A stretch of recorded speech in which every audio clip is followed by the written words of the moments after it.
কিন্তু তাহেরপুরে যে সভা হবে সেই তাহেরপুরে চৌপাড়ি তো নামতে পারছে না, মোদির কপ্টার নামতে পারছে না তো, কারণ তাহেরপুরের আবহাওয়া খারাপ, কুয়াশা। কলকাতা বিমানবন্দরে মোদির হেলিকপ্টার ফিরে এলো। তাহলে কি তাহেরপুরের সভা হবে না? তাহেরপুরে সভা হবে সম্ভবত। সড়ক পথে তাহেরপুরে যাবেন নরেন্দ্র মোদী।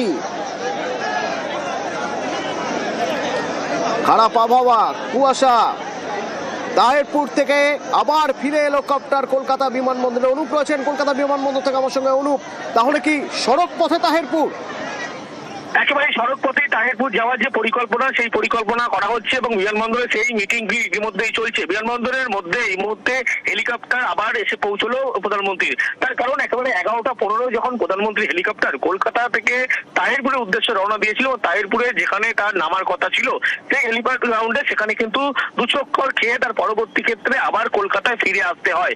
কারণ একটাই সমস্যা, কুয়াশার সমস্যা যেমন হচ্ছে, ওয়েদারগত সমস্যার জন্যই হেলিকপ্টার কিন্তু প্রধানমন্ত্রী তাহেরপুরে নামতে পারলো না, এমনটাই বিমানবন্দর সূত্র জানতে পারা যাচ্ছে। তার পরবর্তী ক্ষেত্রে তৎক্ষণাৎ দেখা যায় যে হেলিকপ্টার ঘুরিয়ে আবার কলকাতা এয়ারপোর্টে এসে পৌঁছয় হেলিকপ্টারে প্রধানমন্ত্রী নরেন্দ্র মোদী।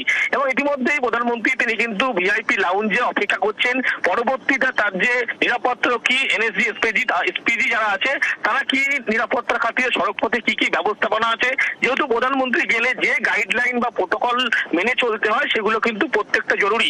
সেই জন্য সমস্ত থানা থেকে শুরু করে অফিসারেট বা জেলা পুলিশ, ওয়েস্ট বেঙ্গল পুলিশ প্রত্যেকের সাথে এই নিয়ে কথা বলে পরবর্তী পদক্ষেপ কিন্তু ঠিক হবে। কিন্তু যেটা সূত্র ওপর জানতে পারা যাচ্ছে, তাহেরপুরের উদ্দেশ্যে প্রধানমন্ত্রী নরেন্দ্র মোদী তিনি কিন্তু সড়ক পথে রওনা দিতে পারে, সেই নিয়ে কিন্তু একটি বৈঠক চলছে। যেহেতু আগে থেকে আগাম ব্যবস্থা ছিল না, কিন্তু প্রধানমন্ত্রী প্রোটোকল অনুযায়ী কোনো জায়গায় গেলে সড়ক পথে যদি তিনি না গিয়েও তিনি হেলিকপ্টার ব্যবহার করে থাকেন, কিন্তু বিকল্প ব্যবস্থা করা হয়ে থাকে এবং সেই বিকল্প কিন্তু পুলিশের পক্ষ থেকে সমস্ত রকম ব্যবস্থা করা ছিল, যেমন রাস্তায় ব্যারিকেড থেকে পুরো সমস্ত কিছু।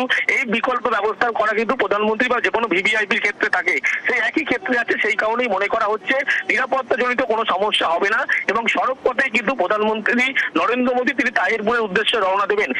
কিছু শিডিউল কিন্তু কাটছাট হতে পারে, যা প্রোগ্রাম রয়েছে তার কারণ কলকাতা থেকে যেতে গেলে তাহেরপুর, সেক্ষেত্রে অনেকটাই কিন্তু সমস্যা হতে পারে, এমনটাই মনে করা হচ্ছে। সে সময় লাগবে, শিডিউল শুধু বাতিল হতে পারে, কিন্তু বাদ বাকি যে তাহেরপুর যাওয়ার যে তার পরিকল্পনা, সেটা কিন্তু তিনিও ইচ্ছা প্রকাশ করছেন, এমনটাই জানতে পারা যাচ্ছে।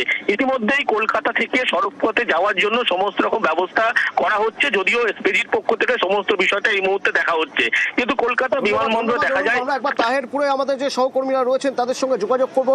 অনুপ ঠিকই বলেছো যে হয়তো কিছু যা কর্মসূচি ছিল কিছু হয়তো কাটছাট হবে, অন্তত কাটছাট না হলেও সময়সূচির বদল তো হবেই। সে বিষয়ে তাদের কাছে কি খবর রয়েছে তাহেরপুর থেকে জানবো।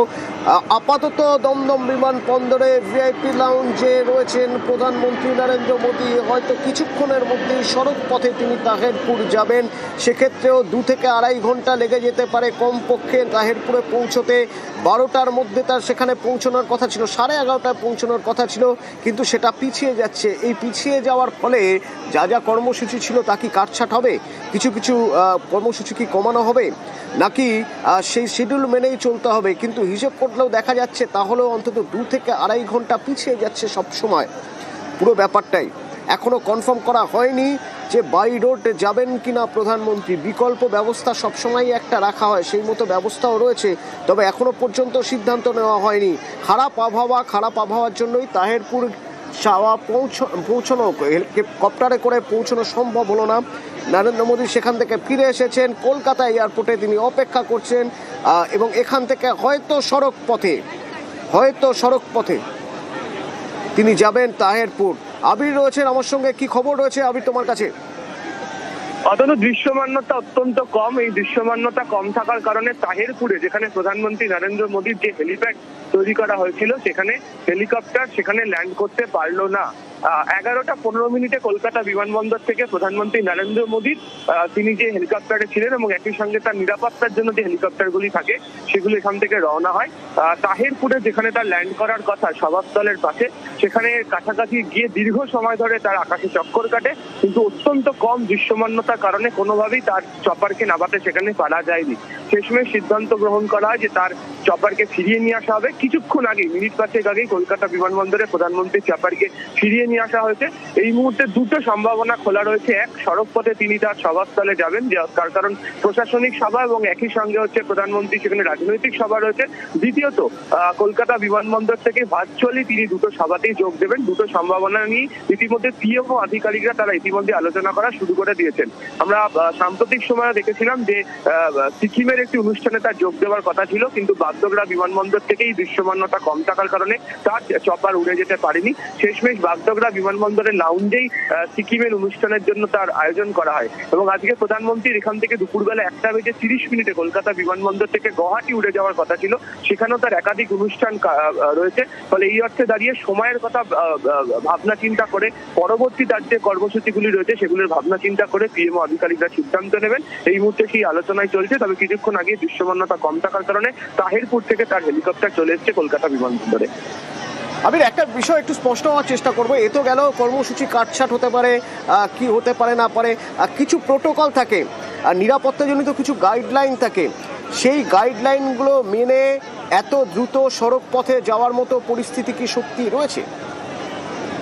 একেবারেই তুমি অতনু যেটা বলছো সেটাই একেবারে ঠিক। একেবারেই নিরাপত্তাজনিত বেশ কিছু বিষয় প্রধানমন্ত্রী সফরের সঙ্গে জড়িয়ে থাকে। ফলে অত্যন্ত দ্রুত কলকাতা থেকে বিমানবন্দরের জায়গা থেকে দমদম থেকে তার রানাঘাটে তাহিরপুর পর্যন্ত যাওয়ার ক্ষেত্রে কত তাড়াতাড়ি নিয়ে যাওয়া সম্ভব সেটা নিয়ে আলোচনা অবশ্যই চলছে। ইতিমধ্যে প্রধানমন্ত্রী নিরাপত্তার দায়িত্বে থাকা যারা আধিকারিকরা রয়েছেন তারা এই বিষয় নিয়ে তারা কথা বলতে শুরু করে দিয়েছেন। রাজ্য পুলিশের যে শীর্ষ আধিকারিকরা রয়েছেন তারাও তাদের সঙ্গে কথা বলছেন। রাজ্যের তরফ থেকে আজকে আমরা দেখেছিলাম যে মুখ্য সচিব এবং রাজ্যের মন্ত্রী চন্দ্রিমা ভট্টাচার্য তারা দুজন গিয়েছিলেন কলকাতা বিমানবন্দরে। কিছুক্ষণ আগে যেটা জানতে পারা যাচ্ছে যে দুজনে ফের কলকাতা বিমানবন্দরে তারা যাচ্ছেন। ফলে যদি রাস্তাতে মীরাকে নিয়ে যাওয়ার অনুমতি প্রধানমন্ত্রী নিরাপত্তা রক্ষীদের তরফ থেকে দেওয়া হয় এবং পরবর্তী অনুষ্ঠানে পৌঁছানোর ক্ষেত্রে কতটা তাড়াতাড়ি তারা করে উঠতে পারবেন, ব্যবস্থা করতে পারবেন, সেই সংক্রান্ত বিষয় যদি নির্ধারিত করতে পারা যায় তাহলে তিনি সড়ক পথে প্রশাসনিক সভা এবং রাজনৈতিক সভার উদ্দেশ্যে রওনা হবেন। নয়তো ভার্চুয়ালিও তার মিটিং করার যে ব্যবস্থা তা কলকাতা বিমানবন্দরের লাউঞ্জ থেকে তৈরি করা হচ্ছে বলে আমরা জানতে পেরেছি। অর্থাৎ ভার্চুয়ালিও বৈঠক করতে পারেন, অর্থাৎ ভার্চুয়ালি তিনি যে প্রশাসনিক কাজগুলো করার কথা ছিল সেগুলো করবেন এবং যে সভা হওয়ার কথা ছিল সেই সভার বক্তব্য পেশ তিনি ভার্চুয়ালি দমদম বিমানবন্দর থেকে করতে পারেন, এরকম সম্ভাবনার কথাও রয়ে যাচ্ছে। তার কারণ এত দ্রুত নিরাপত্তাজনিত যাবতীয় গাইডলাইন মেনে প্রধানমন্ত্রী রানাঘাট পর্যন্ত, দমদম থেকে রানাঘাট পর্যন্ত যাওয়া কি সত্যি সম্ভব তা নিয়ে প্রশ্ন উঠছে। একটা বৈঠক চলছে, নিরাপত্তার দায়িত্বে যারা আছেন তাদের নিয়ে বৈঠক চলছে। আমি একটু তাহিরপুরের ছবিটা বোঝার চেষ্টা করব। তাহিরপুর থেকে রঞ্জিত রয়েছেন। রঞ্জিত, অনেক ভোরবেলা থেকে প্রচুর মানুষ দূর দূর থেকে এসেছিলেন। তারা এসেছিলেন নরেন্দ্র মোদীর বক্তব্য শুনবেন বলে। বিজেপি কর্মী সমর্থকরা উৎসাহে ফুটছেন, নেতারা রয়েছেন। এরকম একটা জায়গায় দেখা যাচ্ছে যে দৃশ্যমানতা এতটাই কম যে প্রধানমন্ত্রী কপ্টার নামতে পারল না তাহিরপুরে যেখানে ব্যবস্থা করা হয়েছিল। সেক্ষেত্রে হতে পারে হয়তো তিনি সড়ক পথে যাবেন, না হলে ভার্চুয়ালিও সভা করতে পারেন। পুরো সিদ্ধান্ত কিছুক্ষণের মধ্যে তৈরি হয়ে যাবে। যারা এসেছেন কিছুটা হলেও হতাশ তারা। একেবারে 11:37 প্রধানমন্ত্রী না রঞ্জিত, স্পষ্ট শুনতে পাচ্ছি না, স্পষ্ট শোনা যাচ্ছে না। কিছুটা হলেও তো হতাশ বটেই। তাদের মধ্যেও একটা দ্বিধা কাজ করছে যে তাহলে কি হবে, তাহলে কি প্রধানমন্ত্রী সড়ক পথে আসবেন, তাহলে কি হবে, নরেন্দ্র মোদী তিনি কি ভার্চুয়ালি তিনি বক্তব্য পেশ করবেন, নাকি এ দুটোর কোনোটাই সম্ভব হবে না। অনুপ রয়েছেন। অনুপ, ভার্চুয়ালি এখান থেকে বক্তব্য পেশ করবেন এরকম লজিস্টিক সাপোর্ট এই সব কিছু কি বিমানবন্দরে, দমদম বিমানবন্দরে রয়েছে?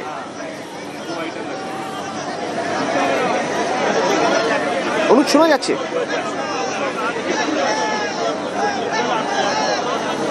অনুপের সঙ্গে যোগাযোগ করব। এখনো পর্যন্ত নিরাপত্তা দায়িত্বে যারা রয়েছেন তারা এখনো পর্যন্ত সিদ্ধান্ত নিয়ে উঠতে পারেননি।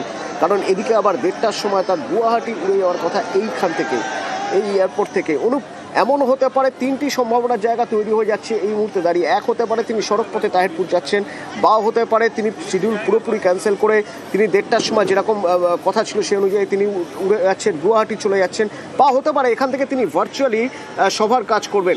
সেই ভার্চুয়ালি সভার কাজ করার জন্য যে লজিস্টিক সাপোর্ট, যে পরিকাঠামো দরকার, তা কি আছে এখানে?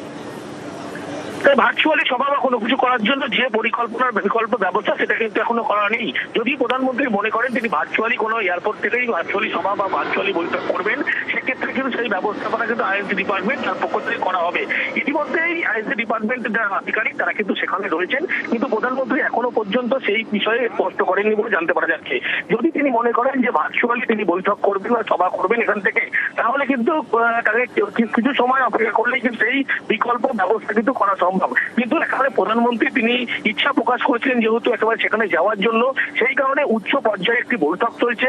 এসপিজি গোটা বিষয়টি একেবারে পরিষ্কার করছে গোটা, তার কারণ যে প্রধানমন্ত্রী যাওয়ার ক্ষেত্রে যে প্রোটোকল বা গাইডলাইন থাকে তার পক্ষ থেকে সমস্ত ব্যবস্থা করা হয়। সড়ক পথে প্রধানমন্ত্রী যদি হেলিকপ্টারে গিয়ে থাকে তাহলে বিকল্প ওইটা যদি খারাপ হয়ে থাকে বিকল্প ব্যবস্থার জন্য কিন্তু লক্ষ্য করা যায় এয়ারপোর্টের যে সমস্ত রাস্তা বা তিনি যে রাস্তা দিয়ে যাবেন সেখানে বাস দিয়ে ব্যারিকেড বা সমস্ত বিকল্প রাস্তা করা হয়ে থাকে। কিন্তু তাহিরপুরের যে দূরত্ব সেটা কিন্তু কলকাতা থেকে অনেকটাই, সেক্ষেত্রে সমস্ত প্রোগ্রামে তার পক্ষে কিন্তু অ্যাটেন্ড করা সম্ভব হবে না।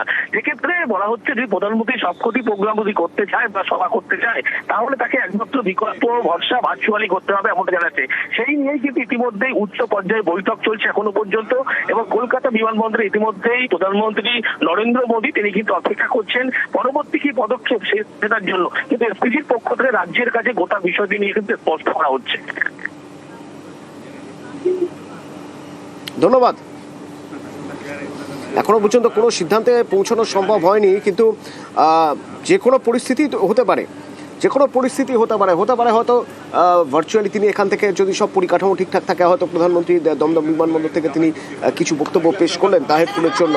কারণ তাহিরপুরের মানুষ তারা যারা অপেক্ষা করেছিলেন, যারা সভায় সকাল থেকে এসে ভিড় জমিয়েছিলেন, তারা তো হতাশ হয়ে পড়েছেন। তারা তো প্রধানমন্ত্রীর বক্তব্য সামনে থেকে বসে শুনবেন বলে এসেছিলেন।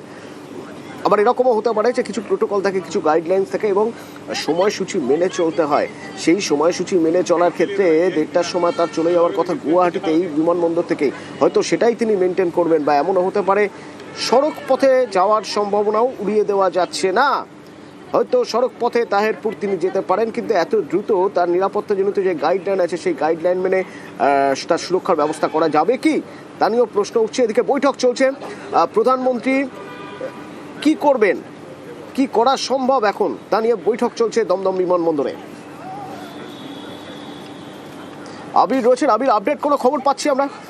আসলে এই মুহূর্তে প্রধানমন্ত্রী তিনি কলকাতা বিমানবন্দরের যে লাউঞ্জ রয়েছেন সেখানে তিনি অপেক্ষা করছেন। পিএমওর আধিকারিকরা তারা সেখানে রয়েছেন, তার নিরাপত্তার সঙ্গে যারা যুক্ত রয়েছেন তার আধিকারিকরাও সেখানে রয়েছেন।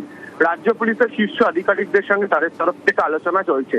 যেহেতু ঘোষিত প্রোগ্রাম এবং দুটো একই সঙ্গে অনুষ্ঠান তার রয়েছে, একটি ছিল প্রশাসনিক অনুষ্ঠান, অন্যটি ছিল হচ্ছে রাজনৈতিক সভা, এবং দুটোর ক্ষেত্রে যে সময় দেওয়া ছিল তার জন্য সকাল থেকে বিজেপি যারা কর্মী সমর্থক যারা রয়েছেন বা প্রশাসনিকের সভাতে যোগ দেওয়ার জন্য প্রশাসনিক যারা আধিকারিকরা রয়েছেন তারা বহু আগে থেকে সেখানে গিয়ে অপেক্ষা করছিলেন, তারা পৌঁছে গিয়েছিলেন। যে সময় কলকাতা বিমানবন্দরে প্রধানমন্ত্রীর বিমান অবতরণ করে এবং তারপর নির্দিষ্ট সময় মেনে 11:15 নাগাদ তার যে চপার এবং তার সঙ্গে নিরাপত্তার জড়িত কারণে অপর যে দুটি চপার থাকে সেগুলো একই সময় উড়ে যায়। কিন্তু তাহিরপুরে যেখানে সভাস্থলের পাশে প্রধানমন্ত্রীর যে চপার অবতরণ করার কথা সেখানে দৃশ্যমানতা অত্যন্ত কম থাকে, সেখানে ভিজিবিলিটি এতটাই কম হয় যে বারবার চেষ্টা করেও সেখানে চপার অবতরণ করতে পারা যায়নি। শেষমেশ তাহিরপুর থেকে চপার ফেরত চলে আসে। প্রায় 10 মিনিটেরও বেশি সময় হয়ে গেল প্রধানমন্ত্রী এই মুহূর্তে কলকাতা বিমানবন্দরের লাউঞ্জে অপেক্ষা করছেন। তোমাকে কিছুক্ষণ আগে বলছিলাম সম্ভাবনা দুটো জায়গা, এক হচ্ছে তাকে সড়ক পথে যেতে হবে, কিন্তু সড়ক পথে তার এখান থেকে যেতে খুব কমপক্ষে অন্তত 1.5 থেকে 2 ঘন্টার সময় লাগবে। তারপর সভা সম্পন্ন করা, দুটো সভা সম্পন্ন করা, তারপর তার ফেরত আসা, সেখান থেকে তার গুয়াহাটি যাওয়ার ক্ষেত্রে পরবর্তী যে অনুষ্ঠানগুলি যেগুলো গুয়াহাটিতে নির্ধারিত করা রয়েছে সেগুলো আরো অনেকটা সময় পেরিয়ে যাবে। ফলে সেক্ষেত্রে দাঁড়িয়ে তারা যেখানে অপেক্ষা করছেন এবং সেখানকার পরিবেশের কথা মাথায় রেখে সেটা হয়তো না করা হতে পারে। দ্বিতীয়ত হচ্ছে যে ভার্চুয়ালি করার সম্ভাবনা রয়েছে, কারণ অতীতেও তোমাকে আমি কিছুক্ষণ আগে বলছিলাম যে সিকিমের একটি অনুষ্ঠানে তিনি যোগ দিতে যাচ্ছিলেন, কিন্তু সেখানেও দৃশ্যমানতা অত্যন্ত কম থাকার কারণে তিনি পৌঁছতে না পারায় তিনি বাগডোগরা বিমানবন্দর থেকে তিনি অনুষ্ঠান করেন, সেখান থেকে তিনি হাতিমারা উড়ে গিয়ে আলিপুরদুয়ারের একটি অনুষ্ঠানে তিনি যোগ দিয়েছিলেন। ফলে পরবর্তী যে অনুষ্ঠানটি একদম নির্ধারিত যে সময় ছিল সেই নির্ধারিত সময় করার চেষ্টা করা হয়েছিল। তাহলে এই মুহূর্তে পিএমও আধিকারিকরা, রাজ্য পুলিশ এবং একই সঙ্গে এসপিজি তারা এই গোটা বিষয়টি নিয়ে আলোচনা করছে। এখনো পর্যন্ত সম্ভাবনা সব থেকে বেশি যেটা রয়েছে সেটা হচ্ছে ভার্চুয়ালি তিনি হয়তো কলকাতা বিমানবন্দরের লাউঞ্জ থেকে দুটো সভাতে যোগ সেরকম দিতে একটা পারেন। পরিস্থিতি তৈরি হচ্ছে। ধন্যবাদ আবির, আপডেট জানবো কিছুক্ষণের মধ্যে, হয়তো আমরা জানতে পারবো তাহলে কোন সিদ্ধান্তে প্রধানমন্ত্রী নিরাপত্তার দায়িত্বে যারা রয়েছেন তারা কোন সিদ্ধান্তে উপনীত হলেন। তবে